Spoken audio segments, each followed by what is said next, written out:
টগর তার গোপন জায়গায় বসে আছে। তার হাতে বড় একটা খাতা। এটা পাপপূর্ণ খাতা না, অন্য খাতা। এই খাতায় তাদের বাড়ির প্রতিটি সদস্য সম্পর্কে কিছু লেখা আছে। লেখাগুলি টগরই লিখেছে। কিছুদিন পর পর সে লেখাগুলো পড়ে, সামান্য কাটাকাটি করে। আজ খাতাটা সে নিয়েছে আরও নতুন কিছু তথ্য যোগ করার জন্য। ছোট মামা যে গত সপ্তাহে হিমু হয়ে গেছে, এই কারণে আজ তার বিচার হবে। এই তথ্য খাতায় নেই। টগর খাতার লেখা পড়তে শুরু করলো। সে পড়াশোনায় খুব ভালো, সব পরীক্ষায় এ পায়। বড় হয়ে সে ম্যাথ সায়েন্টিস্ট হবে। টগর, ইটস মি, স্ট্যান্ডার্ড 6 স্টুডেন্ট। খুব বুদ্ধিমান ছেলে, অতি ভালো, মিষ্টি স্বভাব। সে সবাইকে ভালোবাসে। তার কোনো খারাপ গুণ নেই। সপ্তাহে একদিন সে আ করে সবাইকে বিরক্ত করে, কারণ ওই দিন তার গানের টিচার আসেন, হারমোনিয়াম বাজিয়ে তাকে গান শেখান। Nilu, my sister, standard 7 student. বুদ্ধি নেই, মন্দ, ঝগড়াটে স্বভাব, তার কোনো ভালো গুণ নেই। দাদিয়া, my grandma, age 75, name Fatima Begum, very good lady. দাদিয়া খুব ভালো, শি ইজ A+। দাদিয়া ছোটদের কখনো বকা দেন না। কেউ যদি ছোটদের বকা দেয় তাহলে দাদিয়া তাকে বকা দেন। দাদিয়ার শরীর খুবই খারাপ। সবার ধারণা উনি বেশি দিন বাঁচবেন না, কিন্তু আমি জানি দাদিয়া অনেক দিন বাঁচবেন। তবে দাদিয়া যেদিন মারা যাবেন সেদিন এই বাড়িতে মজার একটা ঘটনা ঘটবে। দাদিয়া যে ল্যাপ গায়ে দিয়ে ঘুমান, সেই ল্যাপ টুকরো টুকরো করে কেটে সবাইকে এক টুকরা করে উপহার দেয়া হবে। ঘটনাটা খুব অদ্ভুত লাগলেও অদ্ভুত না, কারণ দাদিয়ার ল্যাপে আছে টাকা। তিনি যখনই টাকা পেয়েছেন ল্যাপের ভেতর সেলাই করে রেখে দিয়েছেন। সবাই মনে করে এই ল্যাপে কম করে হলেও 1 থেকে 1.5 লক্ষ টাকা আছে। কাজেই ল্যাপের একটা টুকরা পাওয়া মানে অনেকগুলো টাকা পাওয়া। আমি যে টুকরা পাবো সেখান থেকে টাকা বের করে লেগো কিনব।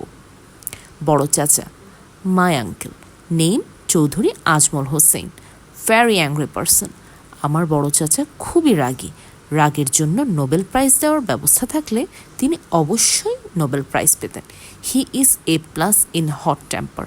তবে তিনি যে রাগী তা তাকে দেখে বোঝা যায় না, কারণ তিনি সব সময় হাসি হাসি মুখ করে থাকেন।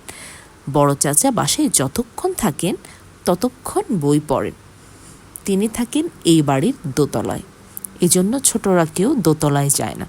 তিনি বিয়ে করেননি, ভাগ্যিস বিয়ে করেননি। বিয়ে করলে তার ছেলে মেয়ে হতো, সেই ছেলে মেয়েরা তাকে ভয় করত। এই পৃথিবীতে ভয় পাওয়া ছেলে মেয়ের সংখ্যা বেড়ে যেত। টগর এই পর্যন্ত পড়ে খাতা নামিয়ে পাপপুণ্য খাতাটা নিল। আড়াল থেকে বড় চাচার কথা শুনে যে পাপ করা হয়েছে সেটা লিখে ফেলা দরকার। পাপ নং 213। আড়াল থেকে বড় চাচার কথা শুনেছি। এর পাশেই সে লিখল পুণ্য নং 213। আড়াল থেকে বড় চাচার কথা শোনার পর পাপ কাটান দেওয়ার জন্য এই পুণ্যটা করা হবে। এখনও করা হয়নি, তবে আজই করা হবে। বড় চাচার ঘর থেকে যে ম্যাগনিফাইং গ্লাসটা নেওয়া হয়েছে সেটা কোনো এক ফাঁকে বড় চাচার ড্রয়ারে রেখে দেয়া হবে। তিনি হারানো ম্যাগনিফাইং গ্লাস পেয়ে আনন্দ পাবেন, এতে পুণ্য হবে। মানুষকে আনন্দ দেয়াতেই পুণ্য। টগর পাপ পুণ্যের খাতা থিফ বক্সে রেখে সাবধানে তার গোপন জায়গা থেকে বের হয়ে এলো। সে ভেবেছিল তার জন্য বাড়িতে খোঁজাখুঁজি পড়বে। দেখা গেল সেরকম কিছু না, কেউ তাকে খুঁজছে না। সে নীলুর ঘরে গেল। নীলু আনন্দিত গলায় বলল, এই টগর, আমি অঙ্ক বইটা পেয়েছি। টগর বলল, কোথায় পেয়েছিস? যেখানে হারিয়েছিলাম সেখানেই পেয়েছি। আমার কি ধারণা জানিস? আমার ধারণা কোনো ভূতের কাণ্ড। এই বাড়িতে ভূত আছে। কাজের বুয়ারও তাই ধারণা। সে নাকি ভূত দেখেছে। আমি ঠিক করেছি একদিন প্ল্যান চ্যাট করে ভূত আনব। কবে? আমার পরীক্ষার পরে। ক্লাসের বন্ধুদের বলবো। রাতে সবাই আমার সঙ্গে থাকবে। রাত 12টার পর ভূত নামানো হবে। তুই থাকবি? আমি ভূত ফুত বিশ্বাস করি না। ভূত যখন তোর কান মলে দেবে তখন বিশ্বাস করব। টগর বলল, আজ যে ছোট মামার বিচার হবে তুই জানিস? নীলু বলল, জানি। বিচার দেখবি না? আমার বিচার দেখার শখ নেই। তাছাড়া ছোটরা বিচারে থাকতেও পারবে না। বিচার ফিচার আমার ভালোও লাগে না। আমি যে বইটা ফেরত পেয়েছি এতেই আমি খুশি। নীলুকে খুবই আনন্দিত মনে হচ্ছে। নীলুর আনন্দ দেখে টগরের ভালো লাগছে। নীলু যত আনন্দিত হবে, টগরের পুণ্য হবে তত বেশি। আজ মনে হয় পাপের চেয়ে পুণ্য বেশি হয়েছে। সন্ধ্যার পর বিচার সভা বসার কথা। বিচার সভা বসতে বসতে 8টা বেজে গেল। খুবই আশ্চর্যজনক ঘটনা। টগরকে ডাকা হয়েছে বিচার সভায়। তার মতো ছোট মানুষকে বিচার সভায় কেন ডাকা হয়েছে কে জানে। টগর বসেছে বড় চাচার খাটে। ছোট মামাও একই খাটে বসেছে, তবে অনেকখানি দূরে। তিনি এমনভাবে বসেছেন যে টগর তার মুখ দেখতে পাচ্ছে না। বড় চাচা আধশোয়া হয়ে তার ইজি চেয়ারে বসেছে। তার মাথার নিচে বালিশ, পায়ের ওপর পাতলা চাদর, আরাম আরাম ভাব। টগরের বাবা মা বসেছেন পাশাপাশি বেতের চেয়ারে। চেয়ার দুটো বড় চাচার ঘরে থাকে না। বিচার সভা যখন বসে তখন আনা হয়। টগরের বাবার মনে হয় কোনো কাজ আছে। তিনি কিছুক্ষণ পরপর হাতের ঘড়ি দেখছেন। টগরের মা সুলতানা হাই তুলছেন। সুলতানা শুধু রান্নাবান্নার সময় হাই তোলেন না, অন্য যে কোনো সময় হাই তোলেন। সুলতানার চিন্তাভাবনা বিচার সভাতে নেই। তার মন পড়ে আছে মুরগির মিষ্টি কাবাবে। মিষ্টি কাবাব বানানো হয়েছে। তিনি ঠিক করে রেখেছেন বিচার সভা শেষ হওয়ার পর সবাইকে সেই কাবাব খেতে দেওয়া হবে। বিচার সভা শেষে কাবাব খাওয়ার মতো পরিস্থিতি থাকবে কি না, এটা নিয়েই তিনি চিন্তিত। টগরের বাবা বললেন, ভাইজান, বড়দের মধ্যে টগর কেন? ওকে যেতে বলি। বড় চাচা বললেন, না, ওকে আমার প্রয়োজন। এই বলেই তিনি চোখ বন্ধ করলেন। বাইরের কেউ উপস্থিত থাকলে মনে করত উনি ঘুমিয়ে পড়েছে। তাকে যারা ভালো মতো চেনে তারা জানে যে এটা তার একটা স্টাইল। জটিল কোনো কথা বলার আগে ঘুম ঘুম ভাব করবেন, হালকা নাক ডাকা টাইপ শব্দও করবেন, সবাইকে পুরোপুরি বিভ্রান্ত করে হঠাৎ ইজি চেয়ারে উঠে বসবেন। টগর সেই বিশেষ সময়ের অপেক্ষা করছে। তার ইচ্ছা করছে ছোট মামার মুখের ভাবটা দেখতে। সেটা সম্ভব না, কারণ তার মুখ দেখা যাচ্ছে না এবং তিনি একবারও টগরের দিকে তাকাচ্ছেন না। টগর যেটা করতে পারে তা হচ্ছে সে যেখানে বসে আছে সেখান থেকে উঠে এসে ছোট মামার পাশে বসতে পারে। কাজটা করা ঠিক হবে কি না সে বুঝতে পারছে না। বড় চাচা তাতে বিরক্ত হতে পারেন এবং বিরক্ত হয়ে বলতে পারেন, তোমার এখানে থাকার দরকার নেই, তুমি যাও পড়াশোনা করো। টগর মনে প্রাণে বিচার সবাই থাকতে যাচ্ছে। ইজি চেয়ারে বড় চাচা হঠাৎ নড়ে উঠলেন, চোখ মেললেন, সবার দিকে একবার করে তাকিয়ে দৃষ্টি স্থির করলেন টগরের মুখের ওপর। গম্ভীর গলায় বললেন, টগর আছিস? টগর বলল, জি বড় চাচা। তুই তোর ছোট মামা সম্পর্কে আমাকে গোপনে কি বলেছিস তা আবার বল, সবাই যেন শুনতে পায়। টগর হকচকিয়ে গেল। ছোট মামার হিমু হওয়ার সব খবর সে বড় চাচার কাছে সাপ্লাই করেছে। বড় চাচা যে এরকম মিটিং করে তার কথা ফাঁস করে দেবেন তা সে ভাবেনি। সবাই তার দিকে তাকালো, ছোট মামাও তাকালেন। তার চোখে বিস্ময়। বড় চাচা বললেন, চুপ করে আছিস কেন, বল। টগর বিড়বিড় করে বলল, ছোট মামা হিমু হয়ে গেছে। কি হয়ে গেছে? হিমু।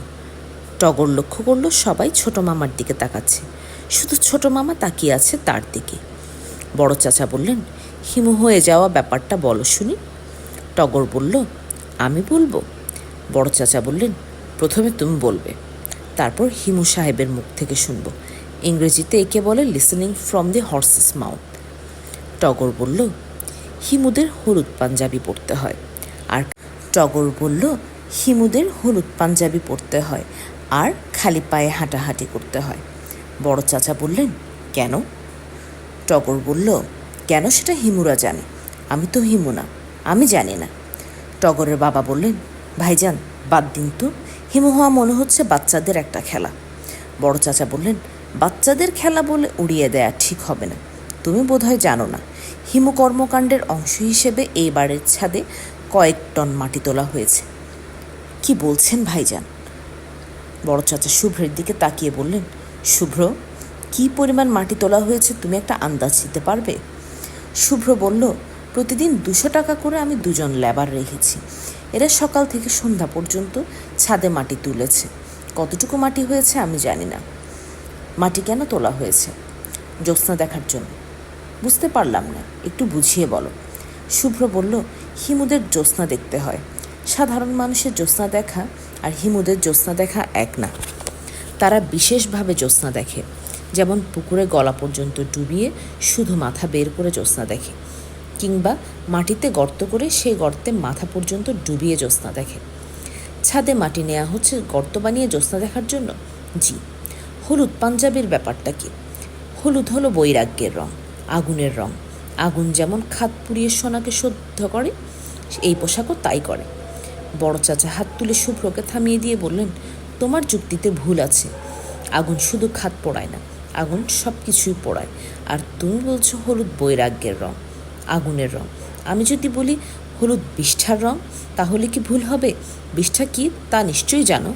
বিষ্ঠা হলো গু, প্লেন অ্যান্ড সিম্পল গু, যার ইংরেজি নাম শিট। টগরের খুবই হাসি পাচ্ছে। সে চেষ্টা করছে না হেসে থাকতে। বড়দের কথার মাঝখানে ছোটরা হেসে ফেললে বড়রা খুবই রাগ করে।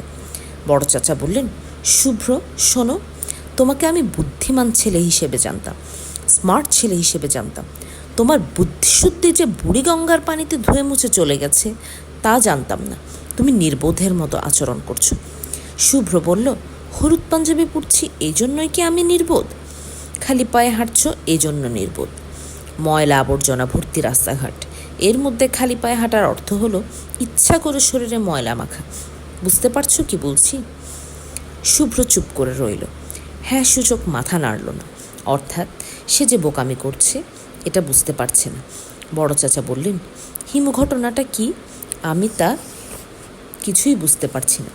যাই হোক শুভ্র, তুমি যেটা করবে, হিমুর ঘটনাটা কি, তুমি কেন হিমু হতে চাচ্ছ তা সুন্দর করে লিখে ফেলবে। আমি লেখাটা পড়ব। পড়ার পর তোমার সঙ্গে আরেকটা মিটিং হবে। টগরের বাবা বললেন, ছাদে যে মাটি তোলা হয়েছে সেই মাটির কি হবে? বড় চাচা বললেন, মাটি অবশ্যই নামিয়ে ফেলা হবে, তবে এই মুহূর্তে না।